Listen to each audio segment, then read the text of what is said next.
Hello, চলে এসেছে একটা নতুন ভিডিও নিয়ে। তো যেহেতু এটা শ্রাবণ মাস চলছে, তো একটা ভিডিও তো আসবেই শিব ঠাকুরের, তো সেটা নিয়ে চলে এসেছি। চলো, অনেকদিন আমি তোমাদেরকে সাথে শেয়ার করেছি কালারটা, আজকে একটু শেয়ার করে আমি কিভাবে ড্রয়িং এর স্কেচটা করি সেটা। তো দেখতে পাচ্ছি এখানে একটা রেফারেন্স পিকচার আমি নিয়ে নিয়েছি, যেটা প্রিন্টার্স থেকেই আমি রেফারেন্সটা নিয়েছিলাম, কিন্তু পুরোপুরি প্রিন্টার্সটার মতনই করিনি, কিছুটা নিজের কারসাজিও অ্যাড করেছি। তো আঁকা কোনো আর্টিস্টিক জিনিসপত্র হলো এমনই একটা জিনিস যেটাতে সম্পূর্ণ যেটা রেফারেন্স হিসেবে নেওয়া হয় সেই জিনিসটাই কিন্তু কোনো মানুষই সেম টু সেম হুবাহু দিতে পারে না, কিছু না কিছু একটু না একটু নিজের তুলির টান বা গান হলে গানের টান, সুর, কিছু না কিছু একটু আলাদা হয়।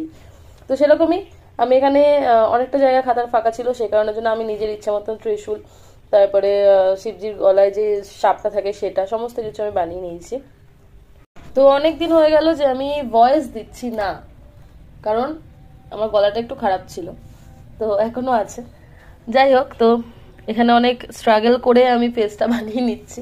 সেম টু সেম, ওই যে বললাম যে সেম টু সেম কিছুই হয় না, পিকচারের থেকে একটু ডিফারেন্স তো কিছু হবেই। তো সেটাই আমি আমার মতন করে এখানে লিপস, তারপরে আইব্রো, আইজ, এগুলো নিজের মতন করে বানিয়ে নিচ্ছি। একটু রেফারেন্স পিকচার দেখতেই হয় মানুষকে, তো সেটাই আমি দেখছিলাম। তো কে কে তারকেশ্বর গেছিলে জানিও। আজ অব্দি আমার ভাগ্যে হয়নি তারকেশ্বর যাওয়া, তো তাই জন্য এখন অব্দি যেতে পারিনি আমি।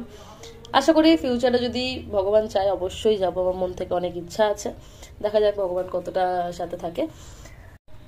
তো তোমাদের আমার আঁকার ভিডিওগুলো কেমন লাগছে সেটা অবশ্যই জানিও। জানি তোমাদের কাছে অনেক সময়ের অভাব, তো তাও যদি একটু সময় পাও একটু জানিও। তো আজকে এত দূর থাক, পরের দিন আবার কালারটা নিয়ে আসবো। আর যাওয়ার আগে একটা ছোট্ট লাইক কমেন্ট করে দিও, যদি পারো ইচ্ছা হয় একটা শেয়ারও করে দিও। চলো আজকের মতন টাটা।